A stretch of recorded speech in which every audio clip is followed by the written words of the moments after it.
And we are live. Hello, hello, and happy Thursday, everyone. I hope you've all had a wonderful week and looking forward to the weekend here. I do just want to, before I do kick things off, want to do a quick AV audio visual check. So if you could let me know in the chat, can you all hear me and see me? I do want to see. Hey, Jason, Connor, nice to see you. David, water polo guy, you know it. Yeses all around. You can all hear me and see me. Wonderful. We've got a very exciting workshop planned here today with a guest speaker coming from Europe. Now, really depending on where you're tuning in from, and I do just want to see, give a couple minutes for people to join us on this workshop and webinar. Let me know where you're currently tuning in from. Our team is headquartered out of Calgary, Alberta in Canada. We have colleagues located all over North America, but I do see people from London, Dublin, Los Angeles, Indiana, Montreal, Quebec. Welcome. What else do we have here? Turkey, Copenhagen, Argentina, Italy. So people from all over the world again. Thank you all for joining us this evening, this morning, this afternoon. Now, for those of you who are abroad, as with all of our workshops and webinars, we will be recording this and sending it out to everyone who did register today.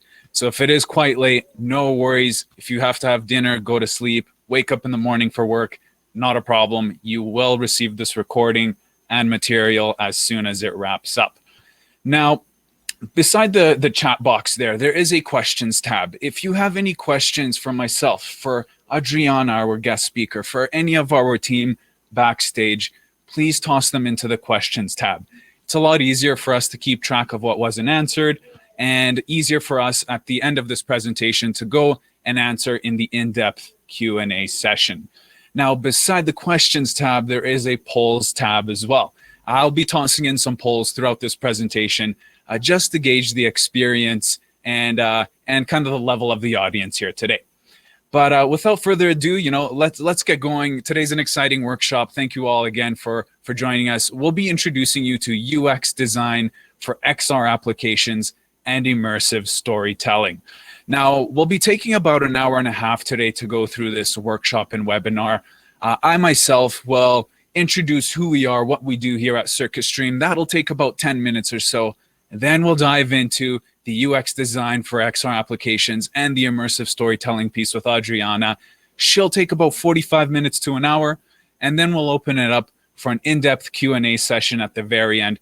So it could be a little less than an hour and a half, could be a little bit more than an hour and a half, but we'll see, aiming for an hour and a half or so.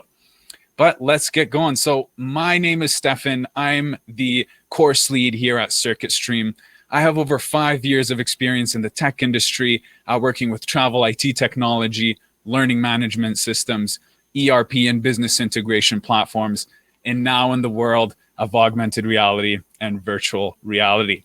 Now, a little icebreaker about myself that I do like to mention to everyone and on all these workshops and webinars. I had the pleasure to train with Water Polo Canada in the 2008 Beijing Olympic team.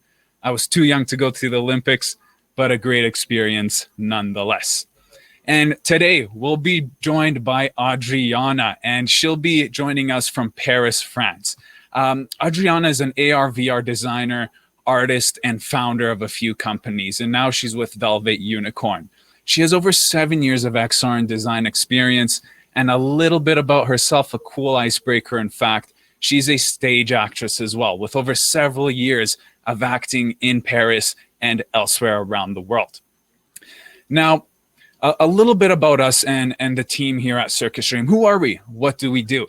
Now, CircuitStream was founded in 2015 when everyone was kind of ready and on the hype train of building VR and AR applications. We noticed the gap in helping people learn how to build and develop and manage these experiences. So since 2015, we've taught over 30,000 people how to develop and manage VR and AR projects and applications. And that's what we've been doing since 2015 there.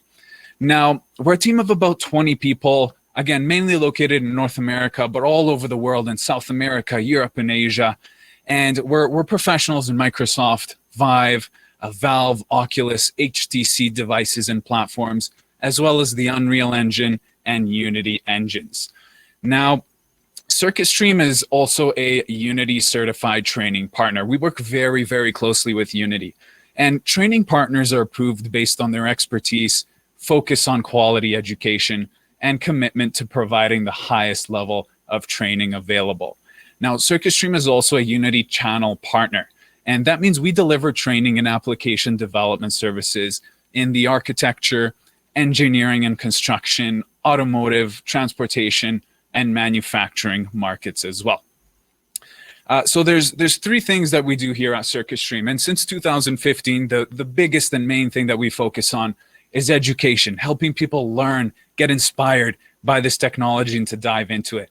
And these are just some of the happy partners and professionals that we've had the pleasure to teach in our courses and programs. You know, you can see US Navy, Hulu, Nike, YouTube, Dell, Walmart. We had a group of their members join us. Hershey's, the chocolate company, making some delicious chocolates. I can't wait to get my hands on those. And various educational institutions and post-secondary schools there. Now, we do this through our XR Development with Unity course. This is the course we've been holding for 5 years now, adapting it each year with best practices. It's all live and online in real time with our instructors and developers. And if you're looking to take it a step further, we have a course starting little more than a week now, September 28th. Couple of seats left there if you're interested, and December 1st for those looking towards the new year there. Now, what differentiates us from the other educational providers out there? It's the one-on-one mentorship to work on your own personal project or idea. So it's one-on-one sessions each week to really focus on your interests, goals, your project, so you come up with something to show for by the end of the course, a prototype or a small project that you can continue working on, show friends, family, whatever it may be. Now, the second thing that we do here at CircuitStream alongside the education and training is content creation. So all of our instructors are developers working with these companies here and other companies around North America. And these are the ones that we have a pleasure and an honor to work with. In addition to the education and the training, as well as the content creation, the third thing that we do here at CircuitStream is an XR platform that we launched in the winter of last year. Now, this allows you to host your AR and VR applications, scale, distribute, and manage these applications, as well as track, measure, and analyze learning activities.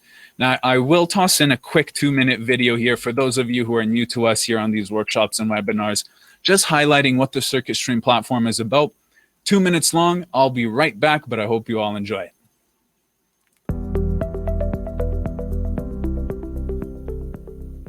Welcome to CircuitStream. Since 2015, we've taught over 25,000 people how to build innovative XR applications. Now, we're bringing everything that we've learned together into the CircuitStream platform, a central portal for everyone in your organization to experience, distribute, and even create XR content. Log into the platform and you'll be able to launch and experience your organization's XR applications with the click of a button. Our CircuitStream Hub removes all the friction of installing and updating apps by handling everything automatically in the background so your employees don't have to. While users are in XR, we capture data from the application, allowing managers to track usage, structure pilot projects, and express ROI to stakeholders. Working together with CircuitStream, we can build analytic views around your key performance indicators and the unique problem sets that you are tackling with XR. Managers can set up and control access across the organization as you expand and scale your XR applications to train employees, communicate ideas, or do something amazing that no one has even thought of before. Our goal is to give you the tools for innovation. If you have XR developers within your organization already, they can also use the platform to upload their own applications and manage them efficiently by publishing updates and tracking quality assurance issues. The CircuitStream platform is built to manage and scale across the organization, whether you are creating your applications internally or working with an outside vendor. Start experiencing, building, and scaling XR today with the CircuitStream platform. Nice, quick 2-minute video. I hope that gave you a better idea as to what the CircuitStream platform is about. If you have questions, give us a shout. We're more than happy to talk more about it.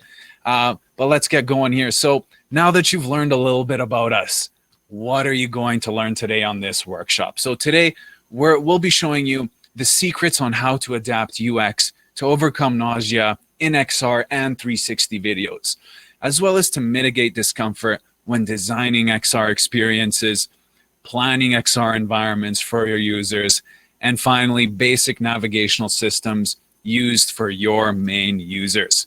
Now, in all of our workshops and webinars, I do like to ask this question, and I'm going to toss in a poll right here, right now in the polls tab. So check it out. How much Unity experience do you have on a scale of 0 to 10?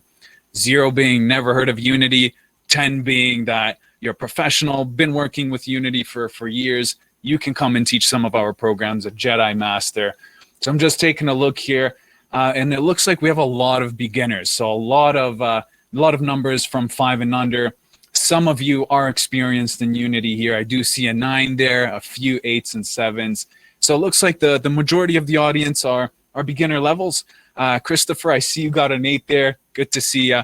But, no worries. For those of you who did say 0 and have never heard of Unity before, what is Unity? Unity is a free 3D development engine for building games, simulations, and experiences. It's the easiest way to begin making apps for XR. Now, XR stands for extended reality. It's an umbrella term for augmented reality, virtual reality, and you can include mixed reality as well, AR, VR, and MR. Now, how does one actually go about creating their own idea, their own project, an immersive story, let's say, in Unity or for AR and VR? Well, you take your idea and you bring your idea into a creation engine like Unity.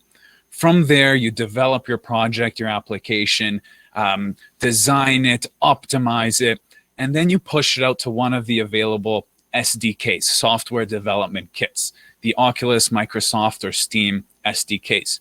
Once that's done, that's get pushed out to the relevant headset and device you developed for, and voila, you have your own VR and AR experience ready to go and share with others. But today is an intro to UX design and immersive storytelling. And it's truly an honor and a pleasure to have Adriana join us all the way from Paris, France, to help us all learn a little bit about UX design and immersive storytelling.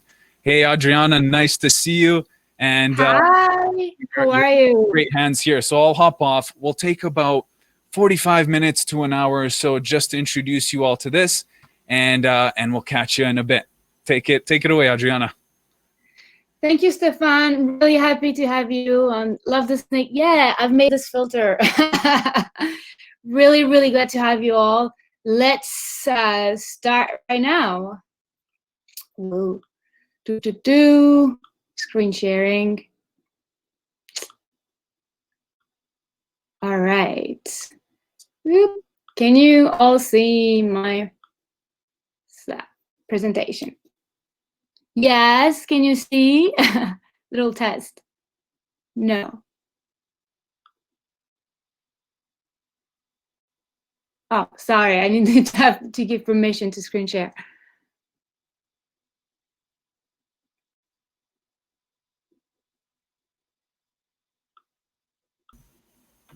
All right. Hey, Adriana.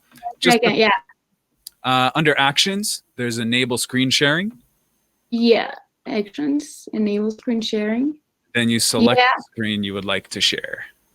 It sounds like it was like a permission issue with my computer. Possibly. Let me look into that quickly for you here. It was should be fine, but it could have been a little issue. So I'll just pop it open here. And perfect. Security and privacy. Yeah, I do like those snakes as well there. And no luck yet. Hey, to share your screen. Mm-hmm.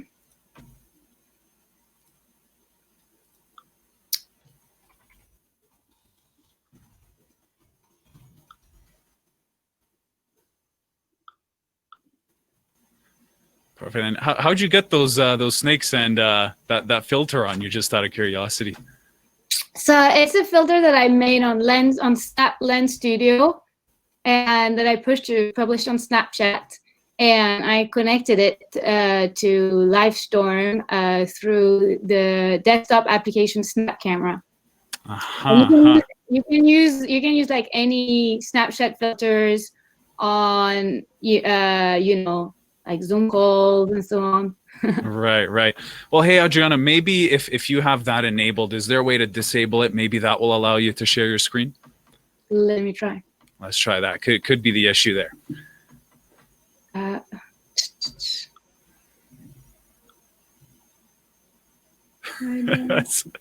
was like, what is that on her head when we first joined in?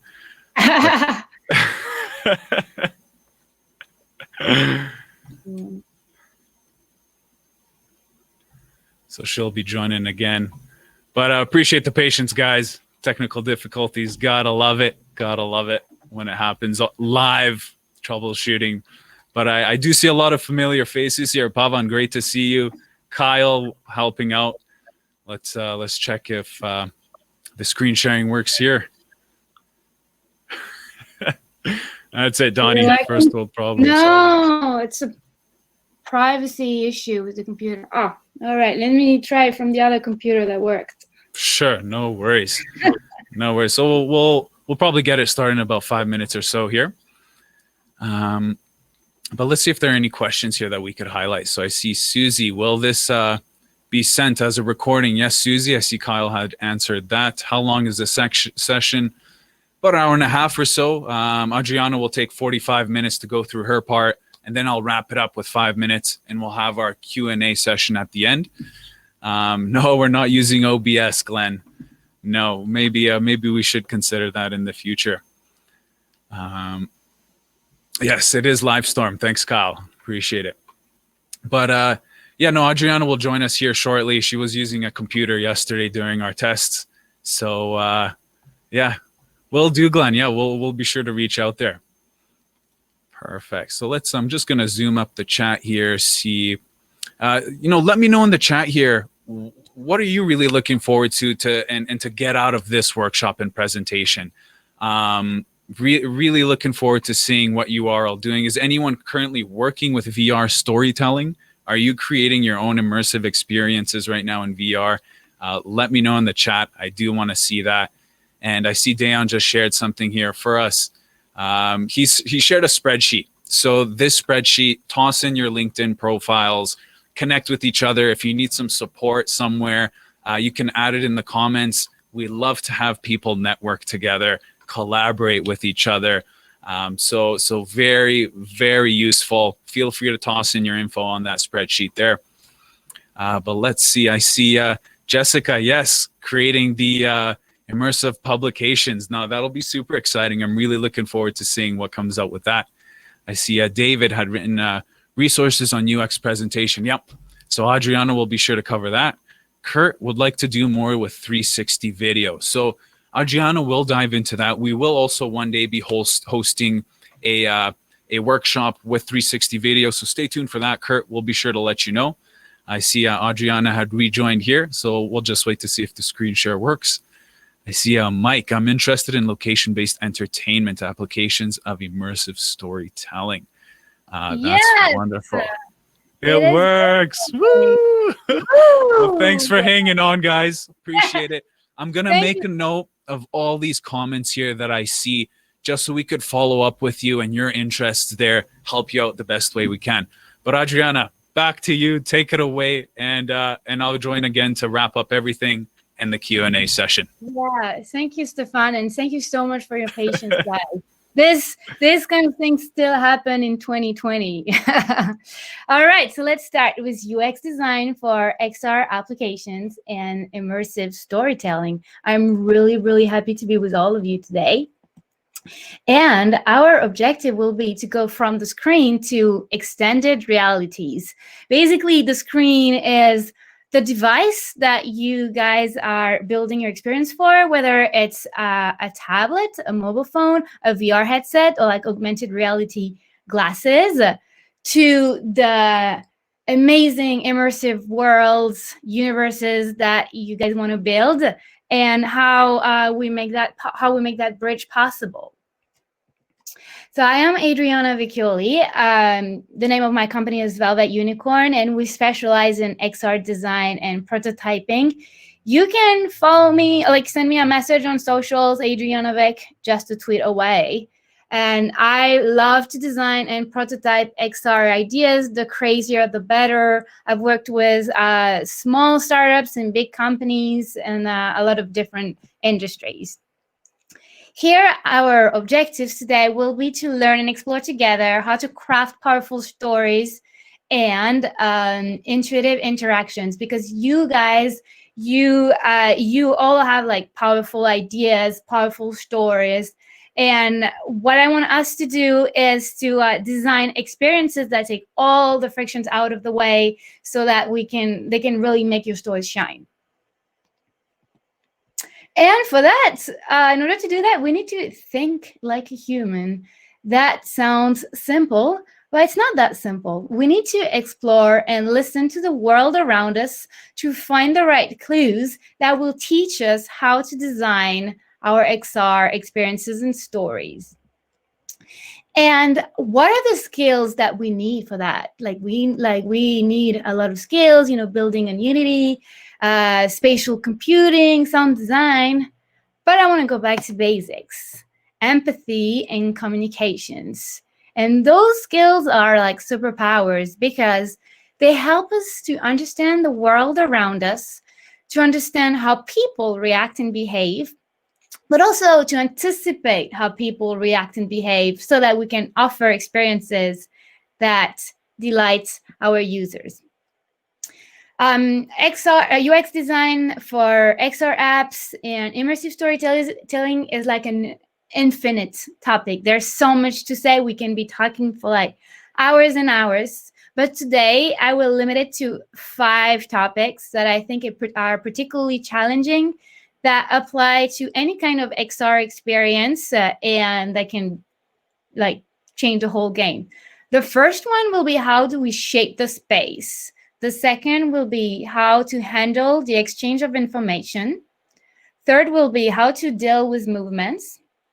The fourth one, how do we design digital representation of your users, the avatars? And finally, how to tell the perfect stories for AR, VR, and XR. And let's start big with the space and one of its main challenges. One of the main challenges for storytellers is learning to think in terms of spheres instead of rectangles. So I'm not the one who said it, it's Robert Stromberg. Robert Stromberg is the director of the movie Maleficent, and he also won an Oscar for Avatar's visual effect. And he co-founded the virtual reality company that makes VR and AR entertainment. So to summarize, the danger is rectangular thinking. But what do we mean by that? What we mean is we experience the world in spheres, and rectangular thinking is somewhat counterintuitive. It feels familiar to all of us because we've been taught to think inside 2D rectangles, like a piece of paper, a mobile screen, a tablet. But the rectangle is pretty rare in nature, unlike spheres. Spheres are everywhere in nature. So rectangles are pretty artificial, and we need to kind of like step back from the rectangle to step into the sphere. And an example is, for instance, with movies and the pretty old world of cinema. The eye is captive of a director's will. The camera is telling you where to look at. You don't really have a choice. And everything outside the frame is wiped out. However, in XR, your eyes are the camera, and it applies to any kind of XR like VR, AR, and so on. And therefore, you are free to look around in any direction. So that's why we have to design for 3D space and no longer the 2D space. Video games started building universes for years, and sometimes even like infinite universes, and gradually removing this limitation. I don't know if you remember playing like some games, let's say they have like only one track, like Mario Kart, and then you try to take a sideway to see what's behind, like on the side, but then the player is stopped by like an invisible wall. We can't do that in XR. Is this to say that the frame has entirely disappeared? No, the physical frame is no longer, but it's being replaced by a psychological frame. And this frame is the player's psychology, their mood, their desires, like what they're interested in. Their psychology makes them frame the story, and that's what drives them to look at the story in a certain direction. So the more we understand them as designers, the more we can predict what they'll be looking at by knowing what they'll be looking for. And that's where empathy is crucial. The first step is capturing the gaze of your users. It is crucial because in XR, often the field of view is boundless. And this poses a challenge for storytellers, like how do you guide the viewer's gaze towards the action? Because we can watch in any direction, it's easy to miss some important information or a crucial plot point. So the storyteller or the designer must guide you with subtle cues while still respecting your freedom, because what we really love all about XR is our freedom to experience the app or the story. And coming up with those cues is not easy, especially with an additional dimension in VR and a moving baseline. We can't really rely on the old rules of composition for a frame.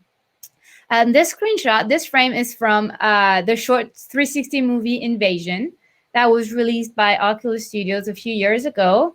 And at the start of the story, you have like a cute little bunny coming at you and taking you towards an interesting direction. So here they're breaking one of the classic rules of movies, which is breaking the fourth wall. Like the character is watching directly at you.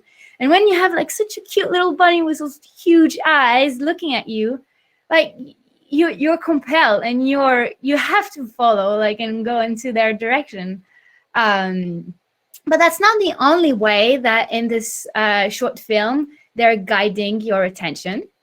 There is also sound, and particularly stereoscopic sound. So with acoustic engineering, we can trick you into thinking that each noise comes from a different direction, even though you're listening to the experience through headphones.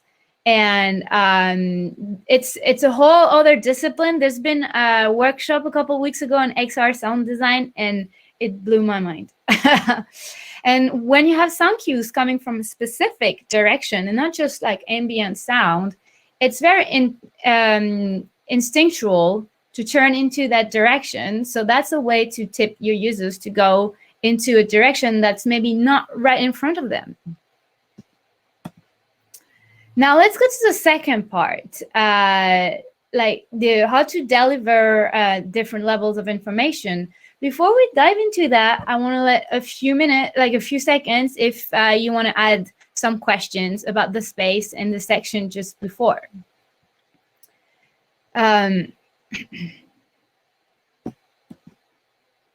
So information. Up until now, in order to fit information from the world onto a 2D plane, like a piece of paper or a screen, we had to take the literal meaning of the things we would see into the world and make it abstract. Here's what I mean.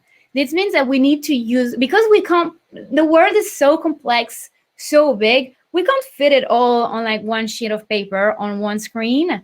We have to find shortcuts to explain what we mean. And for instance, is using symbols. A symbol is something we collectively agree on the meaning of what it means. So this is a code. This is something that needs to be learned. Sometimes they feel obvious because we've seen them everywhere, but they're not. Like they're learned. For instance, those are road signs. And do you know what the red sign on the right is? It's actually the stop sign in Japan. So that's not obvious for a lot of us here. Whereas in XR, you can represent the actual objects and the meanings. So for instance, this is an Oculus game locked in VR. I can see here that I can't really move forward, that the door is locked. And you have a lot of information that shows that this direction is pretty threatening, rather than having, like different symbols that you would have in a regular application. However, on the side, you can see this panel with different buttons and levers, like kind of like a dashboard. And my intuition is telling me that if I start fiddling with those, it may open a door or unlock something really interesting, like the next level. So don't force 2D solutions into a 3D space. The literal and the abstract are two separate worlds. So don't try to port one into the other. They have different conventions, different rules, that we'll see more of them. An example of a 2D solution that was weirdly forced into a 3D world is the Virtual Boy. The Virtual Boy is a toy developed by Nintendo in the 90s. So we're going really, really vintage on that one, like Throwback Thursday. It was heralded as a portal towards the future, and it's actually one of the ancestors of our current VR headsets. However, it was not offering true immersion. Instead, it was adding some depth and some parallax effects to 2D games. You can see it's like different layer, like 2D layers, one on top of each other. And this made kids sick when they were playing for too long. So as a result, the Virtual Boy turned out to be a failure for Nintendo. Likewise, be careful about mixing 2D and 3D graphic elements. They can be confusing when you have like one or the other. And if you have an option to choose between one or the other, rather go for 3D when you're in XR. You can, for instance, separate, like having 2D menus before you enter the 3D world. But then once you're in the 3D world, it's best to avoid like 2D interfaces as much as you can. So I'd like to share a little story about the very, very first time I tried a Microsoft HoloLens.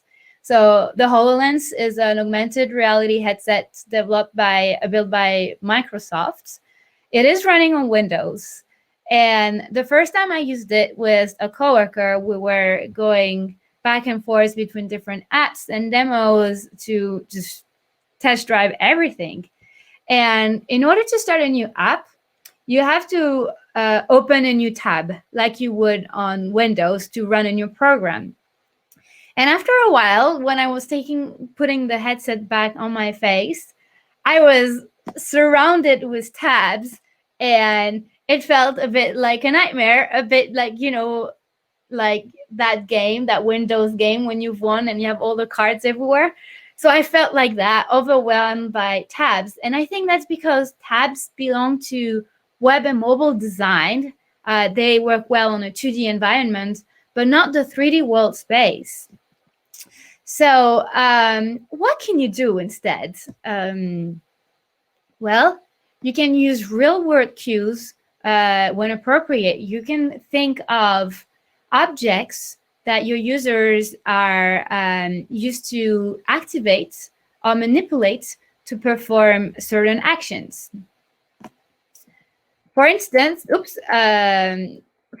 so how do we type in AR and VR and XR? How do we input some text? It can be very annoying if, for instance, with your eyes, you have to select the letters. You can put a strain on your eyes, on your neck. And so to answer that question, Google developed a prototype to test various options. The most successful of those options replaced the keyboard with a marimba. And user would use the controllers like drumsticks and type on keys while they were as if they were playing music. And they really enjoyed the playfulness of this method. And this became one of the go-to options for typing texts in VR. Now let's see about like information hierarchy and layout. Information has to be structured very differently as well. In a 2D app, you can just put the most important at the top and center, and then stack it all down. Different in a 3D world. So here are 4 options that you can do. The first one is laying all flat in front of your user. It's easy to implement, but we wouldn't recommend that for good UX design. It's a bit of forcing a 2D solution into a 3D world because it's hard for the user because not all information can be grasped at a glance, and it's not easy to make quick decisions. Option 2 is curving the canvas. It's a little bit better. We're taking into account that we are experiencing the world in sphere, but still not enough. So what I would really recommend is option 3 and option 4. Option 3 is simplifying the content to the bare minimum and keep it only front and center. Option 4 is surrounding your user with the information. But I'd like to let you know that some studies have shown that 50% of users during a VR experience were never looking behind. They would only get information in the 180 degree in front of them. So careful with information you would put too far on the side or too far behind, because it may never be seen. So it can't be, like required information to progress. Let's see some examples. This is the beloved Beat Saber, one of my favorite VR apps. And this one is more of like option number 3, because everything that you need to know and see is right in front of you. You still have some super cool scenes around you, but it's okay. You don't need to stare at them. Actually, if you stare at them, you're going to miss some of the blocks and you're going to lose. A second option, so this is the menu of Disney VR short movies for The Jungle Book. You can see like you are surrounded by the different options, and it's pretty nice. It's pretty neat. You can consider one at a time, and then you have the super cool iconic Disney castle on the background.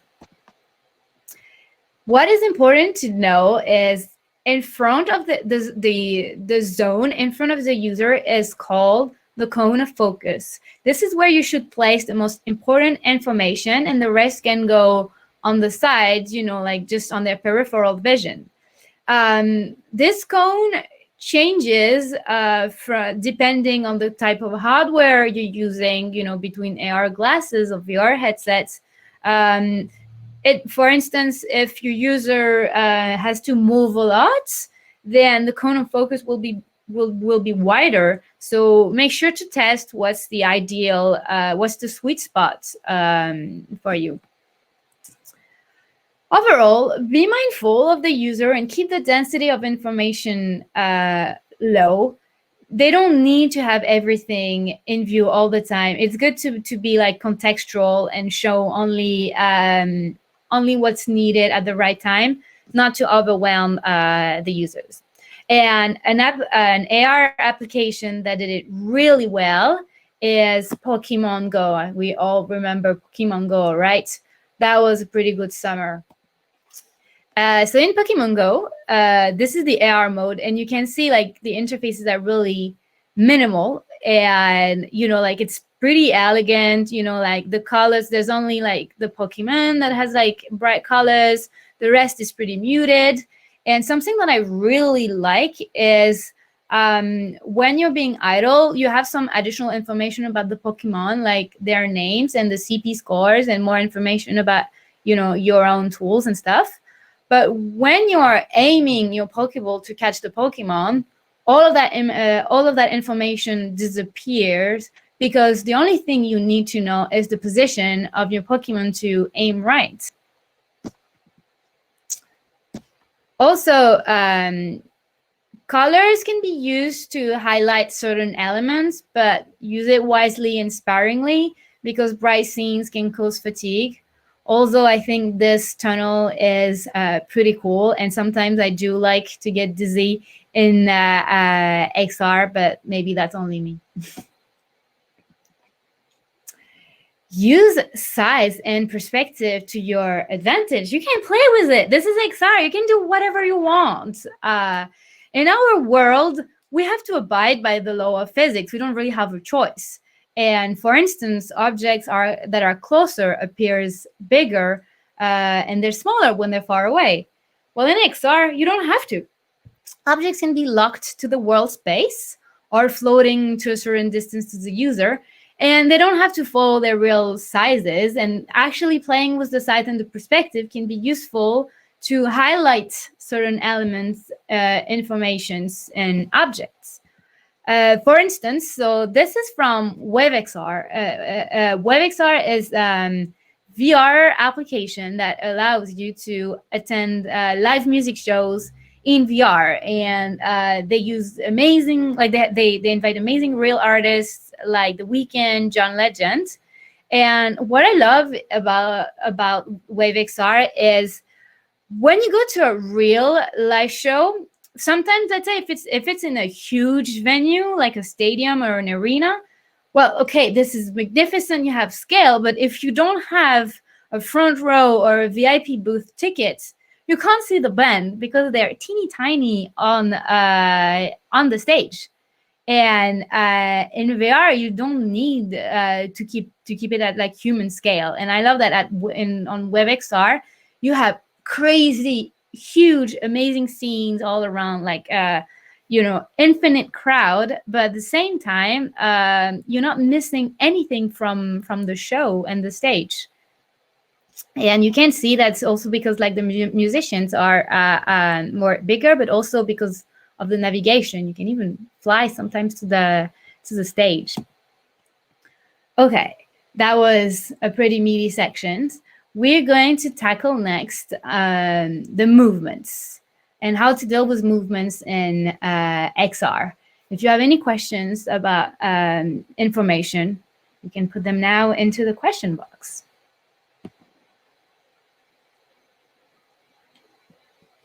So moving shots, they can really make or break your experience. It's like an XR baptism of fire.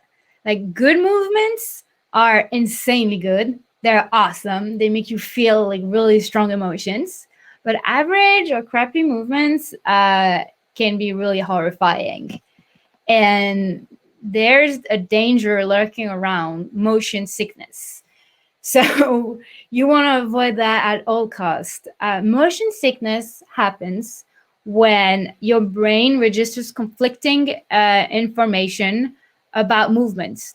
For instance, let's say you're in a car, high speed on the highway, and you're reading a book. So your eyes registering like static information, like the book is in front of you and it's not moving. So that's the information your brain collects from your eyes. However, your body is feeling the movement of the car on the highway, and so there's a conflict. And in that moment, the brain is confused, and that's when you start to be nauseous, and sometimes it can be more dangerous for certain people.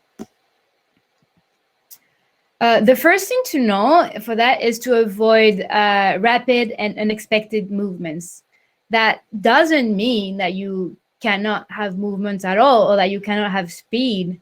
Speed is awesome. I love speed. But for your users needs to be prepared. For instance, like having a gradual acceleration or some kind of warning that says like light speed mode activated. If a little tip is to add a steady horizon line to always keep the user grounded. Even if your experience is in a very abstract scene, maybe you can like have a horizontal line pretty far in the background to simulate the horizon, to kind of like keep a point of reference and make sure that it's pretty steady, because if the horizon is moving, it's exactly like being on a rolling ship during a storm, and it makes you seasick. You can also use like real world cues to show the trajectory. Like here we have a rail, and although we're going pretty fast, the rail is telling you which direction we're going next. So your brain is prepared. Another option is to encapsulate your player. So in Eve Valkyrie on Oculus, we are on a battlefield in space, and this is pretty intense. As you can see, there's a lot going on. We're moving in a lot of directions. There's lasers, there's dangers, there's enemies shooting at you. So it could be, some people could get really sick. But because we see the spacecraft around us, like the dashboard and so on, this is grounding us. So if you have an option to kind of like encapsulate your player, because we could totally imagine that game without seeing our own spaceship, just having like full view. It's nice to keep that option possible for the users and players when it gets really, really intense. So be mindful of how your users have to move their head and their bodies. It's also an accessibility issue. All of us have different bodies and different physical reactions. So we can't fully predict, when an experience makes you nauseous or not. Like we all have like different thresholds and windows of tolerance, and we all have, different like various degrees of ease to move our bodies. But also it's a question of environments, because you want to make sure that your users are safe and they don't hit anything or anybody while they're in VR. Because remember, when we're in VR, we don't see what's around us, but also they can be in an environment where they just can't move. Let's say using your experience on a plane, sitting on the plane. Editing and transition. I like to consider transitions with the same care as of movements.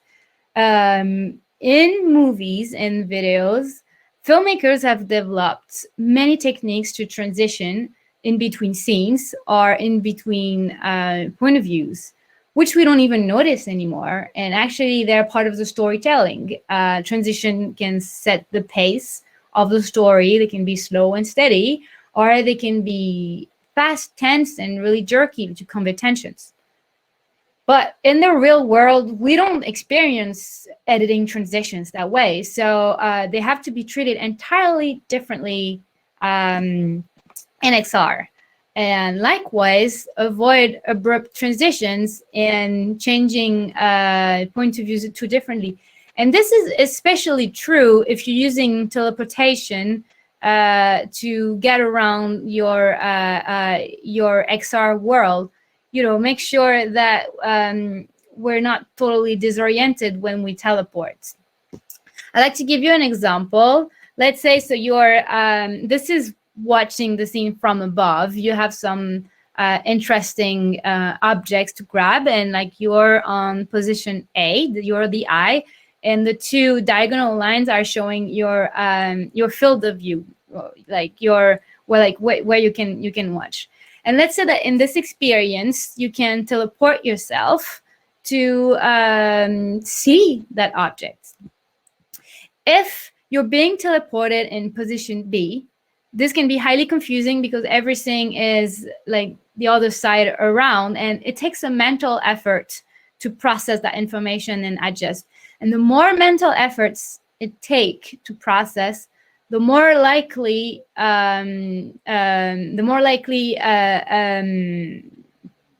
discomfort can occur.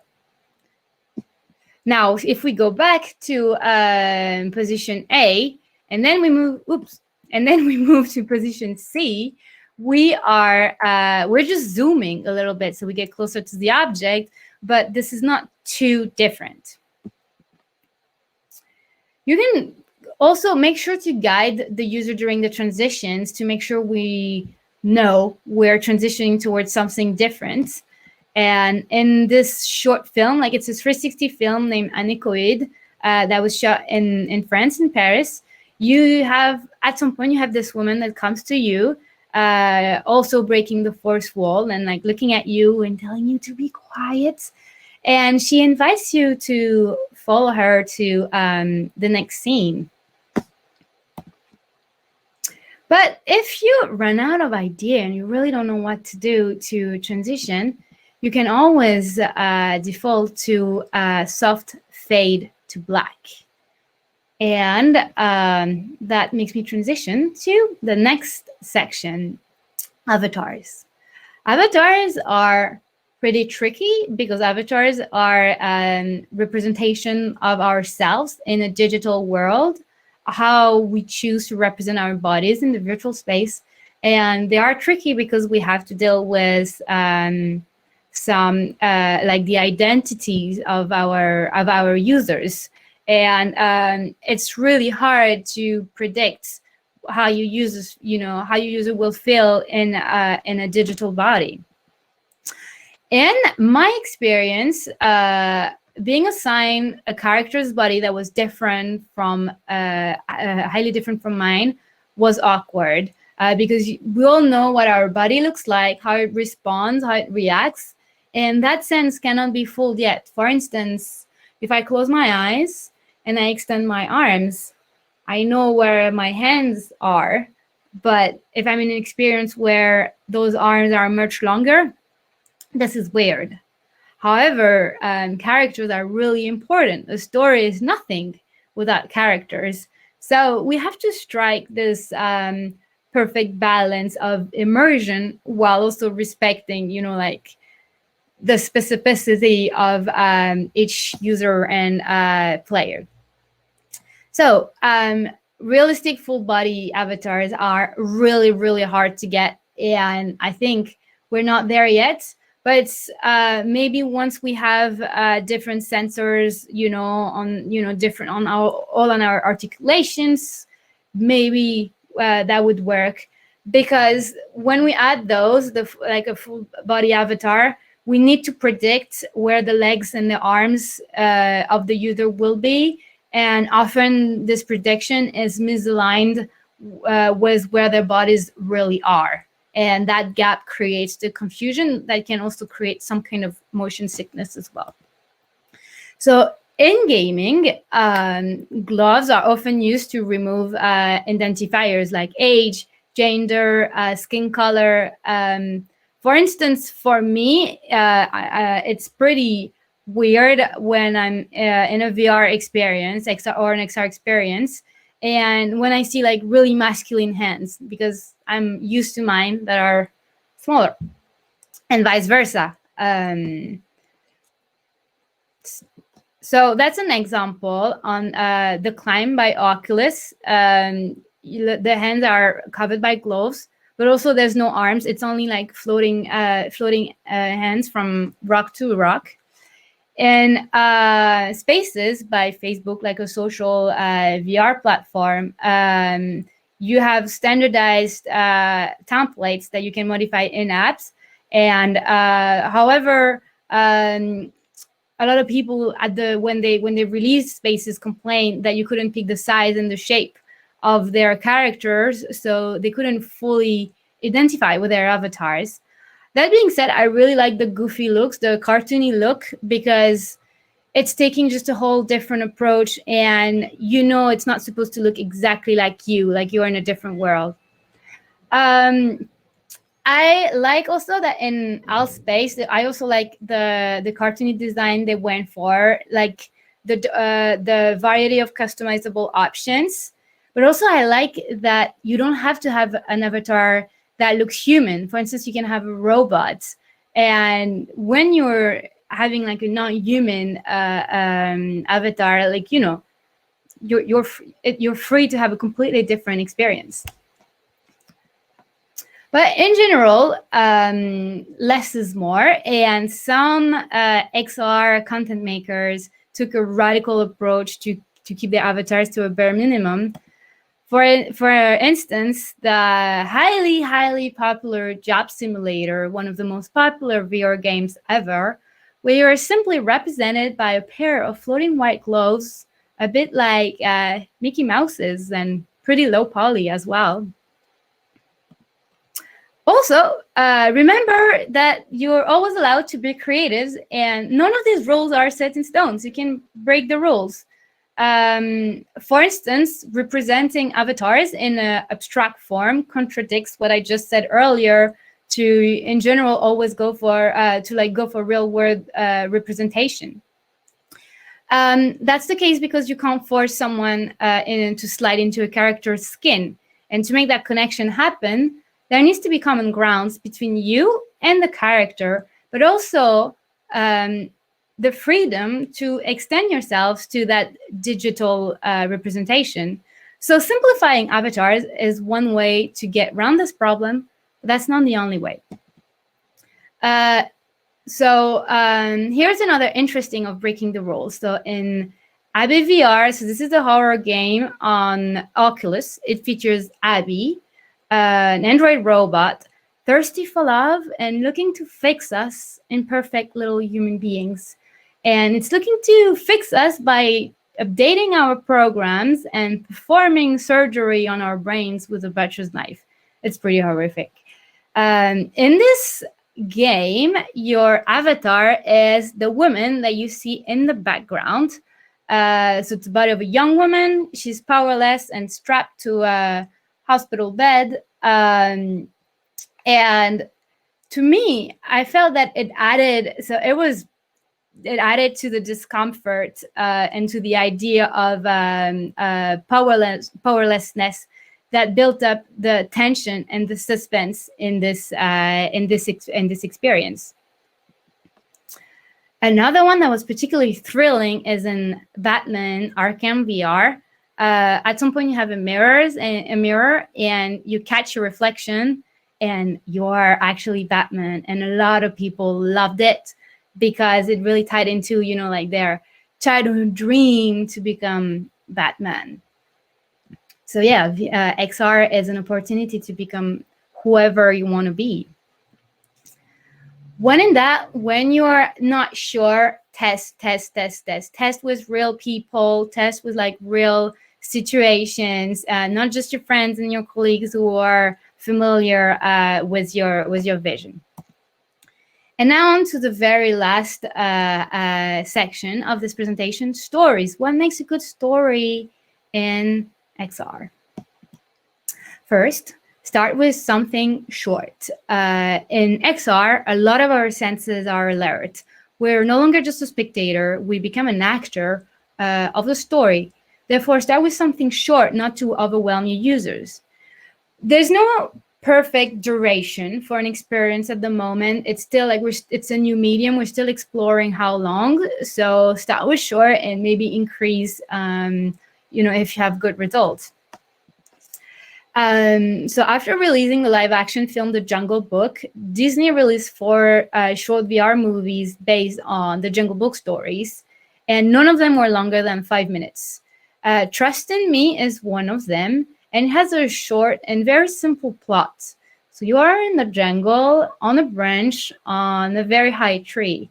And then you have a shape in the shadow that comes closer around, and it's Ka, the snake, coming your way with a Scarlett Johansson hypnotizing voice, inviting you to trust her.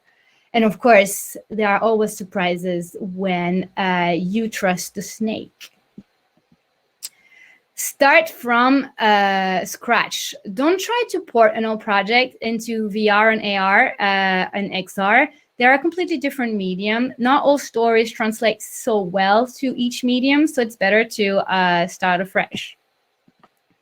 So this is Temple Run 2, one of the most downloaded mobile games ever. And its structure is linear. You have one road, one track, and it fits pretty well smartphone screens. They released the game on Samsung Gear VR and entirely redesigned it. It's in 3D, and the scenes are richer and more complex. The navigation is also entirely different, allowing players to check around in all directions. So what they did actually was finding the very essence of the Temple Run saga and build a story from scratch specifically for VR. Feel free to blur boundaries between the movie and the game. Video games have been taking a cinematic approach for a long time in terms of graphic design and flow, and now they're even capturing some big Hollywood budgets like GTA. So it makes sense now that movies can take a reciprocal turn and get gamified and interactive. An example I really like is the Star Wars experiences. They're really incredible. You know, you can fight with laser sabers like a Jedi, and the graphics really have this iconic cinematic feel. It's hard to know whether it's a film or like a game. Atmosphere prevails over the narrative. This one is very important because not so much for AR, but for VR, you can't bypass the creation of a compelling universe because your user is immersed into that universe. So your universe should also tell that story. I really like Lost from also Oculus Studio because you see the environment around you is fairly simple, but it's telling a story. You see, it's a forest, but you have those little sounds. You can see how some of the ferns are like slightly moving. The lights, the smoke, the sky. Loved it. Do more than replicate reality. Yes, you can create a VR experience to go to the beach, but that will not compare with the actual experience to go to the beach. Whereas in XR, you can do anything. You can have unicorns flying around in your living room, like leaving a trail of sparkles. You have unlimited power, so make sure to use it. So let's see what our beloved job simulator did. And in this game, you can cook in a restaurant or work in an office. And that sounds like the most boring game ever, right? Like, who would want to work during their spare time in VR? Well, actually, it's super successful, and with for a simple reason. They had a little twist to reality here and there to make job simulations absurdly funny. For instance, you can, in the kitchen, you can do anything to anything with the tools to unleash your creativity, but you can also like be a destroyer and throw objects around and break them and set the kitchen on fire. I've found it very cathartic and highly satisfying.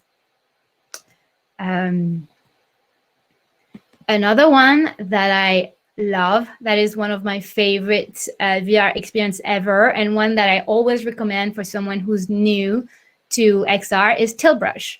So here you can paint in 3D and you can animate and walk around your masterpieces and so on. By the way, this example of Tilt Brush was made by the Disney animator who created the character of Ariel. So everything is possible. Empower people, empower your user, let them do things. So this is an experience that I designed the concepts for the launch of the new Hunger Games book, The Ballad of Songbirds and Snakes. You have like a little Easter eggs for the readers. When you go, like you have a website, and when you go on that website, it opens your phone camera and you can scan the cover and the cover animates. And I love that some people like made some videos and they added their own spin to it, and I created the little story, like really bridging the digital with the physical world, like by grabbing the actual jewel on the cover.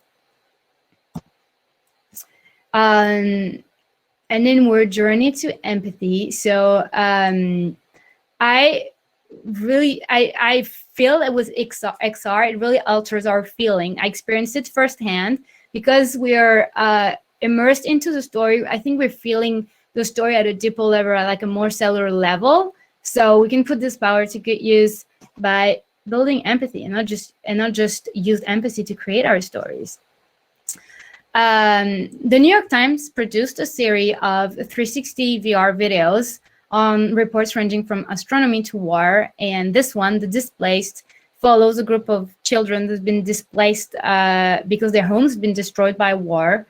And it really, really moved me at a very, very deep and visceral level, even though it never showed any like drop of blood or anything graphic.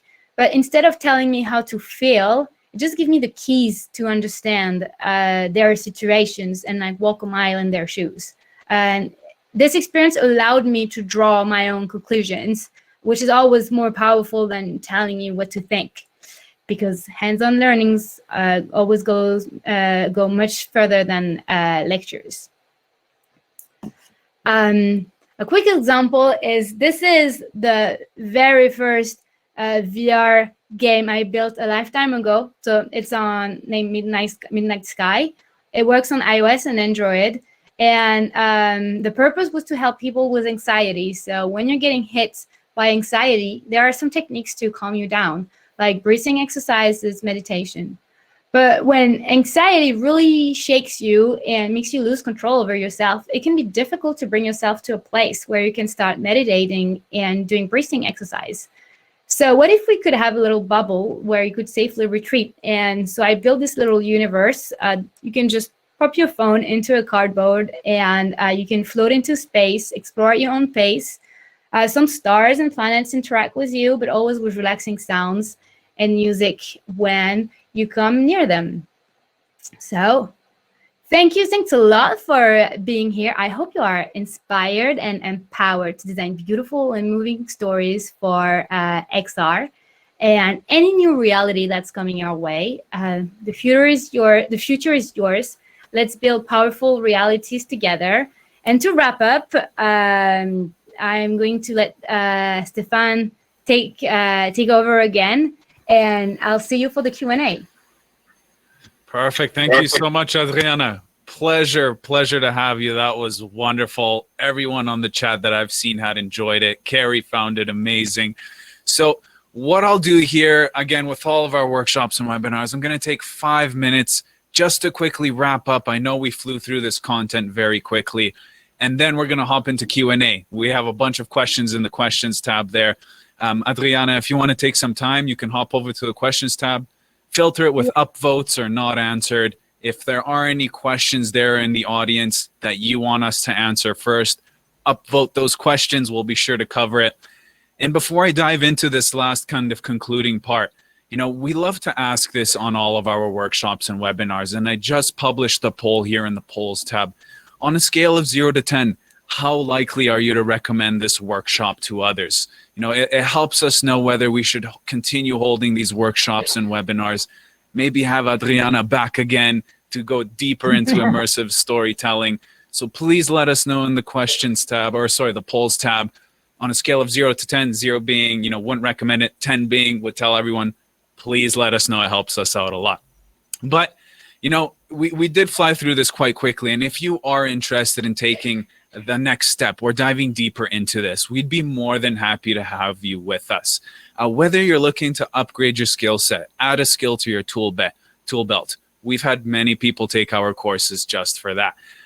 If you're looking to apply this to work, bring it back to your own business or somewhere you're currently working, we could help you create a proof of concept to bring back, show your colleagues, and get that buy-in from the team.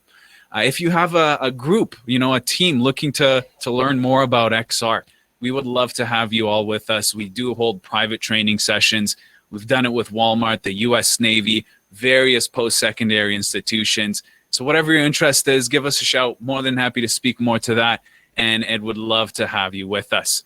For those of you who said you were a 9 or an 8 out of 10 in Unity, we have our XR Project Accelerator course, our advanced program, for those of you looking to really touch up on a project of yours. It's an 8-week course that culminates in the design and development of a capstone project, supporting, our students to build and publish their own complete XR experience. So if you're interested in that, check it out. It's on our website. Dan will probably drop a link into the chat there. And for those of you who are beginners and new to this and maybe looking to take it a step further, we have our XR Development with Unity course. We've been holding it for 5 years now. Over 1,000 students who have taken this course. It's all live and online, 10 weeks long, 4 hours a week, 3 in class with 1 hour private session to work on your personal project, idea, and interest. We have 1 or 2 seats left for the September 28th course. So if you're interested, feel free to hop on our website, check out the syllabus, apply if this is something you want to get into. If you want some time to work on it, December 1st is the course following that, and the price is $39.50 for those interested. Now, what can you expect to learn in the XR Development with Unity course? It's giving you the understanding and foundation of Unity and how to make VR and AR apps in Unity. It'll cover C# fundamentals, and again, it's 4 hours of instruction per week with one-on-one mentorship on a personal project. For both of the courses, we offer payment plans, so 3-month payment plans, 6-month payment plans, and 12-month payment plans, just to help out with the finances there. And there's no experience required. So newbies, have no fear. We welcome everyone from all walks of life and would love to have you with us sometime in the future. That's what we're here for. So if you're interested, check it out. Download our syllabus. Apply now, circuitstream.com/course. We'd love to chat more. But let's get into the Q&As. I know there's a lot of great questions here. So I'll full screen you here, Adriana. I'm sure people would love to see you over me. Some people are tired of seeing me probably. But let's dive into let's dive into the questions here. So I'll go with the upvotes. Adriana, do you see anything that catches your eye first that you'd like to answer? There is a really great question about how to test your design prototype in the age of COVID-19. It's new for all of us, and so I think it's always tricky for users, especially like if you're using if your experience is running on a high-end device like HTC Vive or something, or you need a highly controlled environment, then this is hard. Like you need to make sure, of course, it's all sanitized and so on. But if it's like a web VR experience or a web AR, I think like the best thing to do is to, for instance, like send something through like test flight on iOS or some builds for Android, and send like Google Cardboards for people to kind of like try the gist of it. They're super cheap, and also like you can even make them yourself apparently. But yes, it's a huge challenge today. Perfect. So let me just answer as marked. Thanks for catching that. Let's see. There's the Carrie. Carrie, one of our students here, had asked a question, and I'll start a live answer here. How do you build out storyboard or concepts in 3D space? Do you have a template or a process that you can maybe touch up on? Yeah. It's a big one. It really depends of like what's the experience and who is the client and how we communicate. I have so sometimes I just do kind of like 2D, like regular storyboarding. For instance, when I really want to highlight a specific info or something, and because it's just the easiest to share. Like if I share like a build of something, I'm not sure that everybody at the client's company will be able to try and test. But when there's really like no way around it, so I've created kind of like in Unity a base scene where it's basically like a 360, like it's like you're inside a sphere. Mm-hmm. So I can project, it's a sphere, it's like a skybox, so you can project any 360 video. So what I do is I go on, this is very hacky, this is prototyping, but I love it. So I go onto YouTube usually, I try to find a 360 video that has kind of like the vibe of what we want, like if it's something underwater and so on. Then I take it from YouTube using, like YouTube link to video converter. And then I just drop it into my Unity scene so that it's the background, it's the skybox.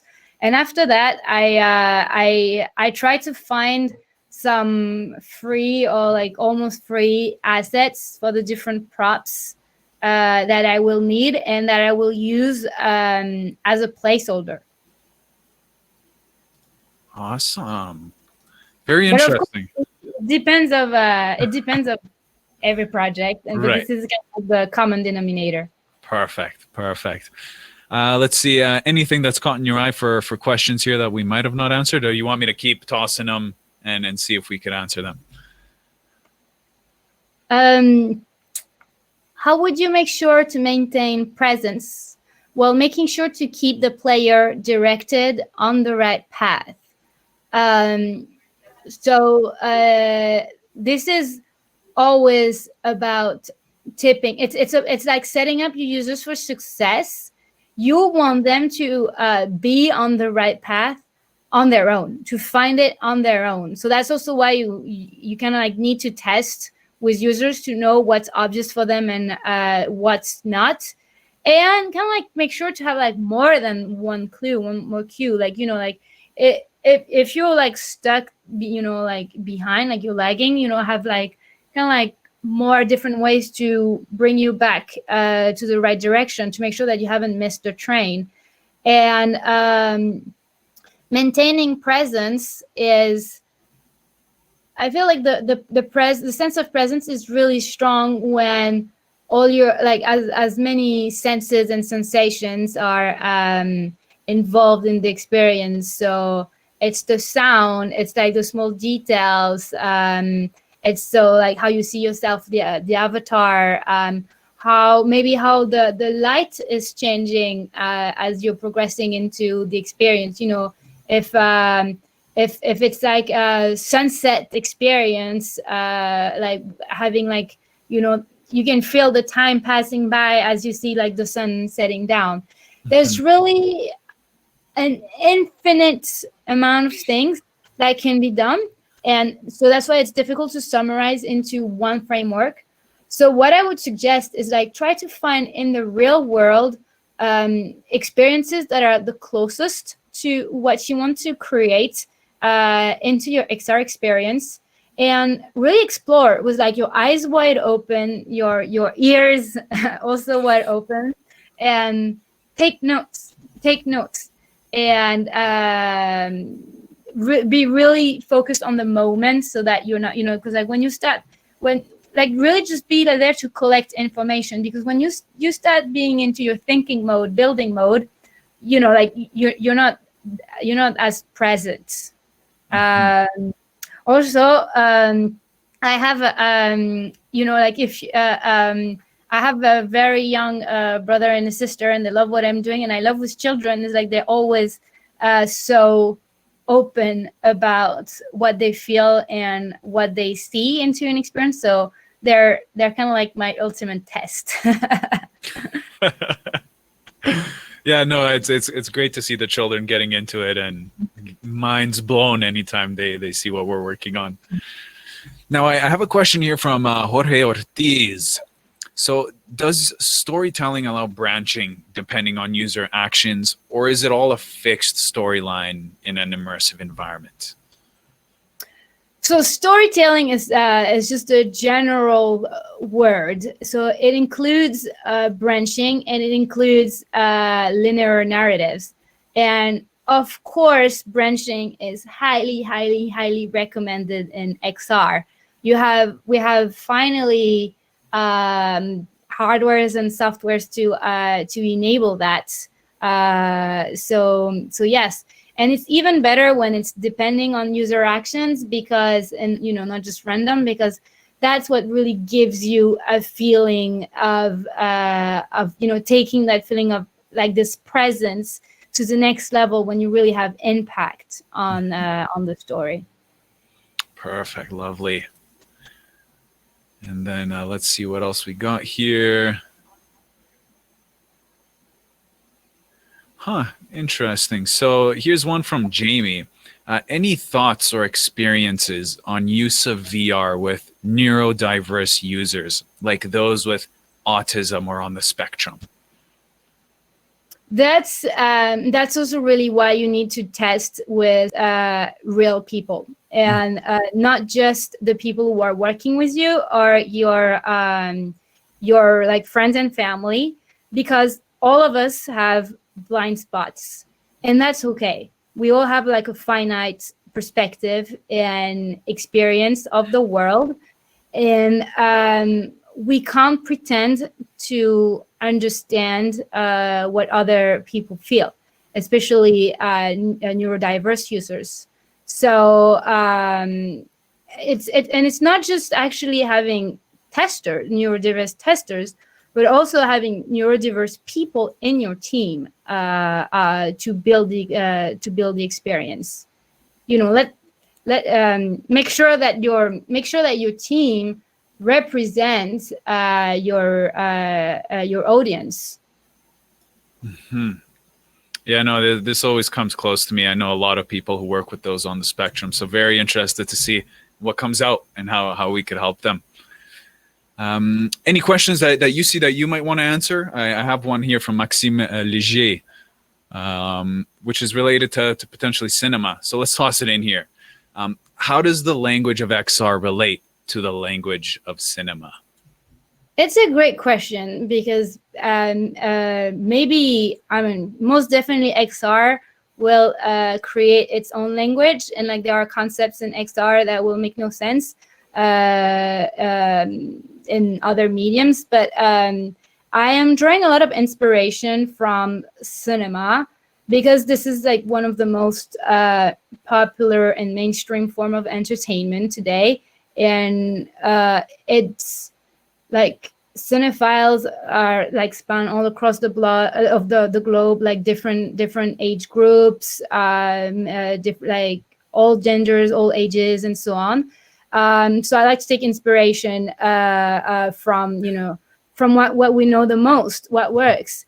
Also, cinema has really developed a different language to like create different emotions which we want in XR. And I feel that the more cinematic XR experiences were those who had the widest appeal to like more mainstream audience. But I think what an XR experience is really powerful when it's at the intersection of cinematic universes and interactivity. Because cinema is not interactive today, or if you have like interactive pieces, like I would argue that it's not really cinema anymore. So that's the sweet spot to me. Mm-hmm. Fabulous. Now let's see if there are any recent questions here that have come in.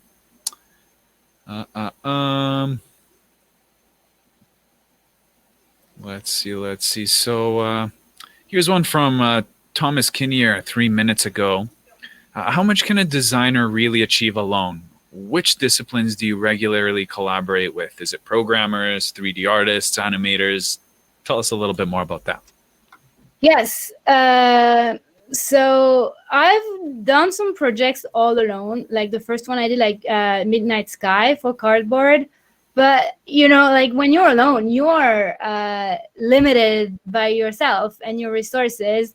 And honestly, I would not recommend to try to do everything on your own. And I specialized in design and storytelling, because that's what I like the most, and that's where I felt I could bring the most value. Mm-hmm. But then it's also all about like your like how ambitious your project is. Right. But in general, I would say like a team, like the minimum team would have a designer, a 3D artist, an animator, and a programmer, and then it depends of. But even when we think about like 3D art, 3D artist is a catch-all terms, but there are so many different disciplines that fall under that are full-time jobs, between modeling, rigging, animating, and all that, you know.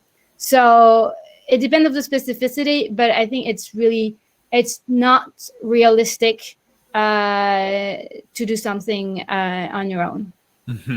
Yeah, it's a little harder. Now, I found this great question here, and it's asking about your acting. So I'm sure you'll probably love it there. But Daud Al-Zayer had asked, how does your acting inform your XR storytelling? Oh, that's an amazing question, because for me, it comes from the same place within me.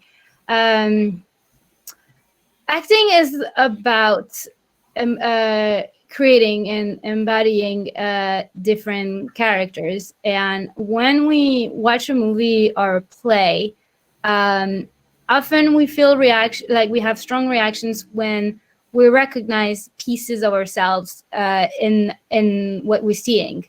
Like, for instance, we feel the injustice and the anger, and you know, like, it touches at like, it makes our blood boil, not just at an intellectual level. So for when it comes to acting, it takes a lot of empathy and listening and paying attention to how other people react, like their body language and so on, and the different cues, and also an awareness of my own emotions. And for me, when I'm creating XR experience and storytelling, it's the same. It's the same work. It's the same like initial research. The difference is I am like creating like an XR experience for you to be in my shoes. So it's like I have to be like even more mindful of the different people who can like experience the story. Yeah, it comes from inside, right? Always. It always comes from the heart. Wonderful. And then kind of a general question here, one from Lucas Kao. Who is exciting to watch in the VR AR world for you, Adriana? Ooh.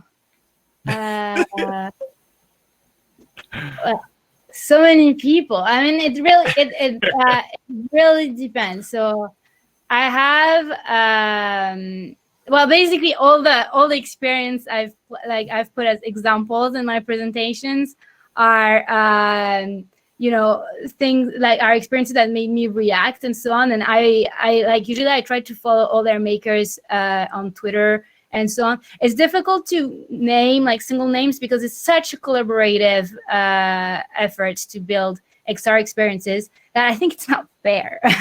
It's like giving credit to like one person.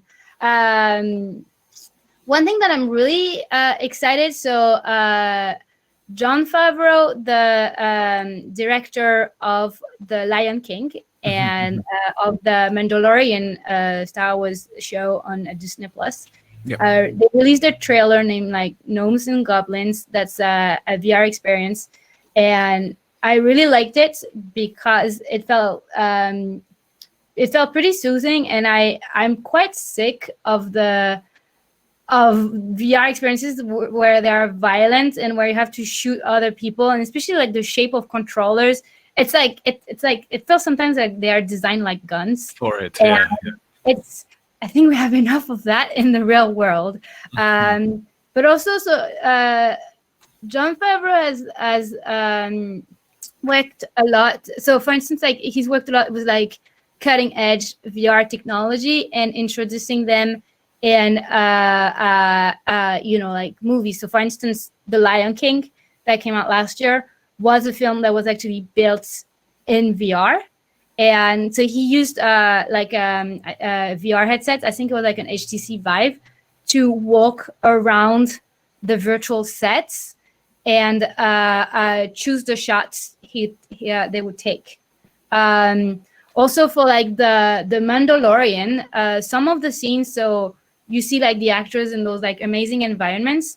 Those environments are like projected behind them on like curved screens, and as the camera moves, the projection moves, you know, using the gyroscopes and so on in the cameras, and which is it's a VR technique. So the thing is, like in VR we do it virtually inside a game engine, where like with a skybox, that's what we do. But here it's applied to the real world, and also I think it's amazing because with COVID changing the games, that allows to still like make huge productions with a smaller crew. Right. A smaller crew, like at a given moment on set. Wonderful. Perfect. Any questions come along that you see, or can keep tossing them your way? No worries. We'll probably take another 10-ish minutes or so to answer some questions. So again, if you guys see some cool ones that you want to upvote for us to answer, please do that. We'll be checking them out.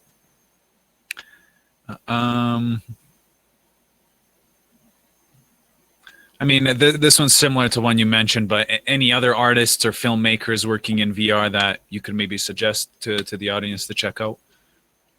I follow also a lot of 3D artists, like for instance, like tilt brush artists, you know, who paints like in VR, or different. I'm sorry, I don't always know their names. Yeah, there's so many, right? Often, like they use pseudonyms. So what I can like usernames. So what I can do, I can compile a list from the people I follow, and I'll post it, and I post tomorrow on Twitter. Perfect. Okay. Let's see what else we got here. So maybe you don't have to go too in depth with this. I'm sure you can continue on forever, but Tom is asking if you could give an overview of your design process. Maybe just a brief overview. Yes. The very first step is understanding the problem that we have. Sometimes I notice that people will say that they have let's say they want to build something specific, but they are trying to answer a different problem. Like they have the idea of the problem and the solution. So first I try to really untangle all that to go straight to the problem we're trying to solve. Then when we have the problem, we'll make some different hypotheses of causes of the problems and solutions. And for the causes of the problems, usually would be digging into any information we can have. So that's the analytics. Maybe people are talking on social media about the experience, what's being said, like support tickets are, trying to be creative in finding information anywhere. And then once we have an idea of like, we're making hypotheses for potential solutions and so on, I'll start like sketching different wireframes.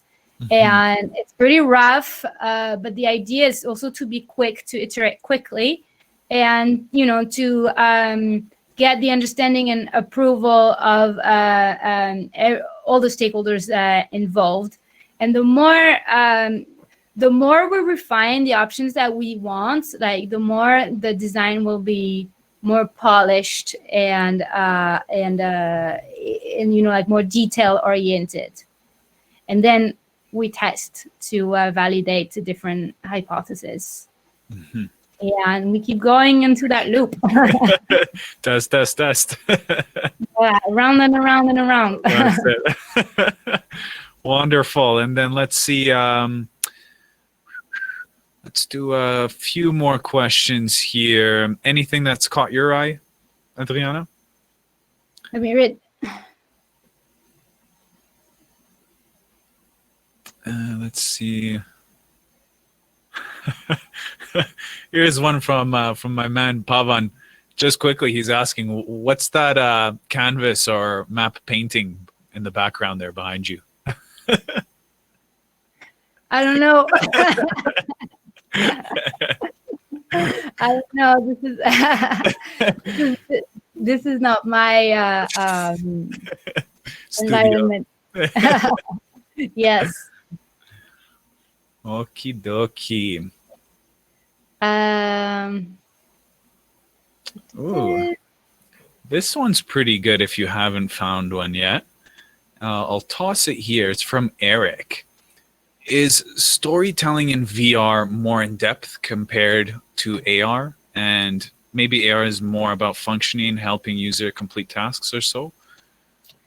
Well, so I think it's really interesting, the whole debate around AR and VR, because AR and VR, technically, there's a huge overlap in building them, but philosophically, they are entirely different. In VR, you can ignore everything that we know, like even like laws of physics, whereas AR is grounded in reality. Mm-hmm. And I wouldn't say that one is more in depth than the other. It really depends. It's just as deep as you choose it to be. However, because in VR you have full control over the environment, you can I think it's easier to get pretty detail oriented and like create something entirely different. But I would say like more when it comes to choosing AR or VR to like tell a story, I would say more, is this about the universe, or is it because you want the user indeed to perform specific tasks in the story? So in that sense, yes, you can say that AR is more functioning, but not always. Like for instance, face filters are AR experiences, but here it's more about bringing your universe to the user, whereas VR is bringing the user to your universe. Mm-hmm. That makes sense, yeah. Perfect.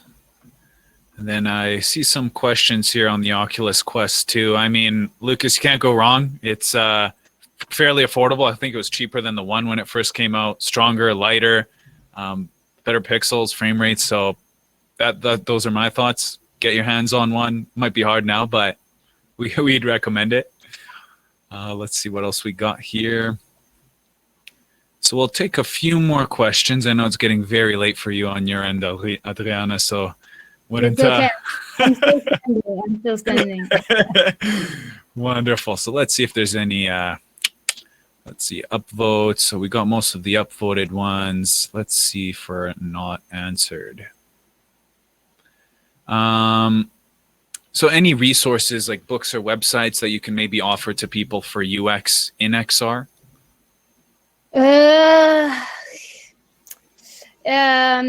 Where I get most of my my resources is on Medium, usually Twitter and Medium, and it's following makers directly. It's a bit of a frustrating answer because I'm not giving you directly a link. I'm sorry, but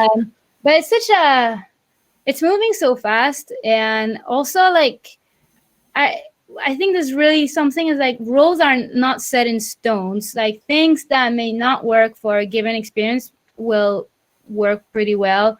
There's just so many things to do. But so me, what I do is every time that I find something that an experience that moved me, I try to find the people who worked on it, like in the credits and so on.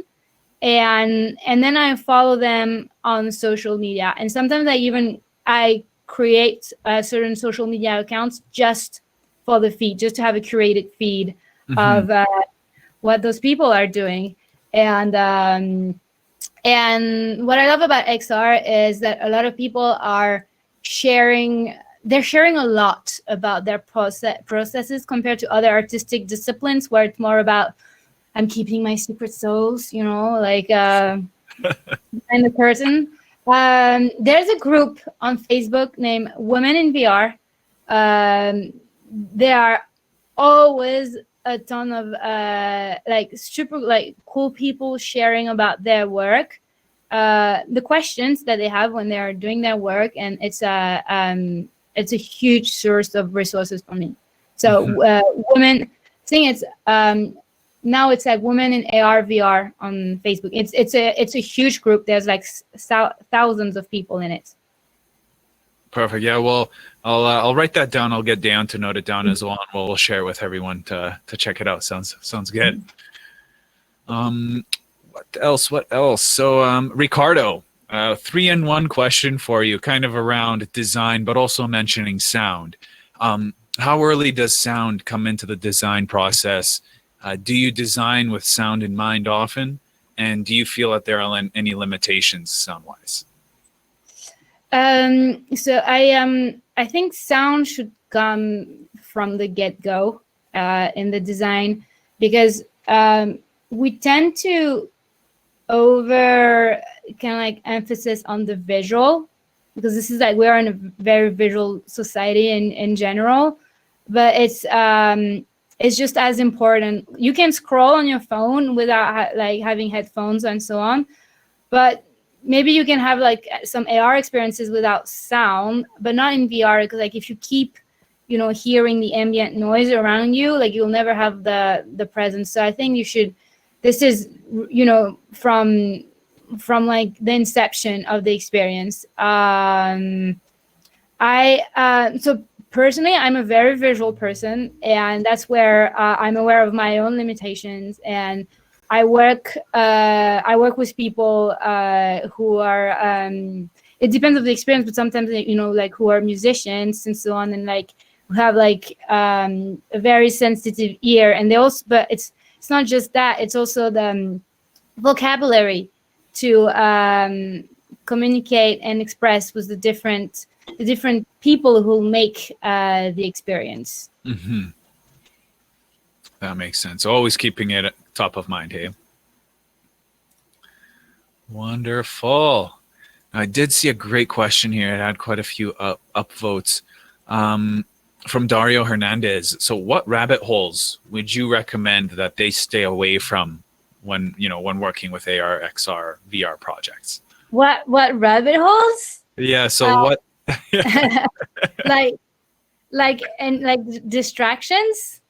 Yeah, distractions. Yeah, things that lead you astray.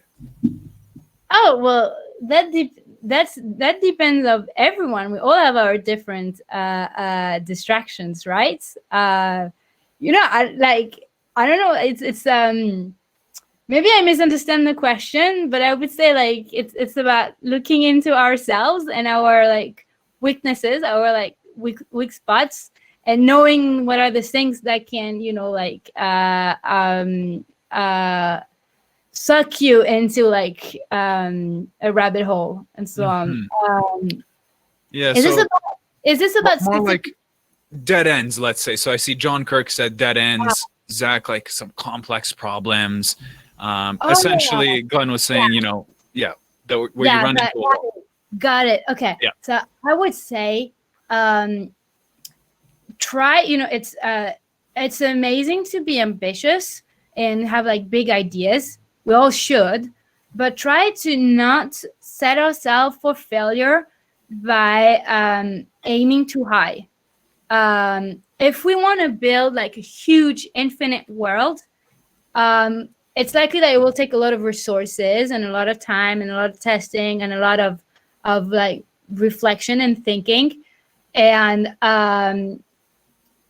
the risk is to feel, you know, to feel too small, to feel like too intimidated by the task. So I'd recommend like starting small, starting with what you know and what you can easily learn, you know, like step a little outside of your comfort zone, but not too far. Mm-hmm. And also like can like build organically, because otherwise the risk is just to when it's small, we can already share it with people. We can already get feedback and enrich the increase the experience. Whereas when it's too big, the risk is like it's always under constructions, nobody can see it, and it's just heartbreaking. That makes sense. Yeah. So start small and scale, right? Exactly. Right. Fabulous. So let's check out these upvotes again, see if there's anything. So we kind of touched up on it a little bit, but we'll toss it back in here quickly for you. So Keith is asking suggestions as to storyboarding, and we touched on storyboarding a bit as well, but could you maybe highlight that once more? Yes. So I think I mentioned it for like the prototyping process, and what I said is, if I want to share information very quick, I'll default to 2D, and because this is the easiest to share. So that's typically storyboarding, and if we need more data, more information, then build a prototype scene. To story. So also, like, this is not like the ultimate truth in the industry. It's just how I do it, and I learn, and I always like learn a new tools for each different project, and sometimes change all my processes and kind of like pipelines. But in general, like, it depends. Like, for storyboarding, I've used Figma in the past, because it's a 2D design tool, but you can also like, I think it was Vectory, you can like import some 3D shapes, and it's just that I'm really comfortable with Figma in general. If I'm going to work on the storyboard with people who are not designers, who are non-technical, I'll use sometimes like a tool like Google presentation that was really not built for that, but so that brings a lot of limitations. But in that case, access is the easiest, because anybody is able to like add some simple shapes, and it's all about communication and finding like a common language. And if need be, I can take those and make a more polished storyboards in another tool, and more likely Figma in that case. Right. Perfect. Thanks for sharing. Wonderful. So let's wrap it up here with two last questions. For any questions that we may have not got a chance to answer, we do have it all recorded and written down. Dan's in the back typing away, so we'll be sure to get back to those. And if we don't answer them now, feel free to follow up with us with an email. We'd be more than happy to try and shed some light on there, forward it to Adriana, and see if she would be able to answer those. But with the last two questions, and these are two upvoted ones as well, from Lena Wolf, what are your networks for finding collaborators for XR projects? Yeah, that's a great question. That's where also it's really useful to follow people like content creators who've made things that you really resonate with. Because sometimes I would start following like an artist just because I liked what they did, and then it can like shape, it inspires me and influence me. And so then after, when we need to hire an artist or another designer, I may reach out. So social media, the same groups I mentioned, women in AR/VR.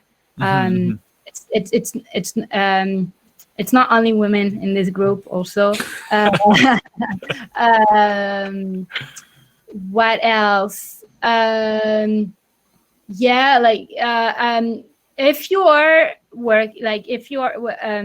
working in XR, I think make sure to have a portfolio with a lot of stuff, and even share some like unfinished work in progress explorations on social media. Because through the magic of Googling, you can find a lot of things.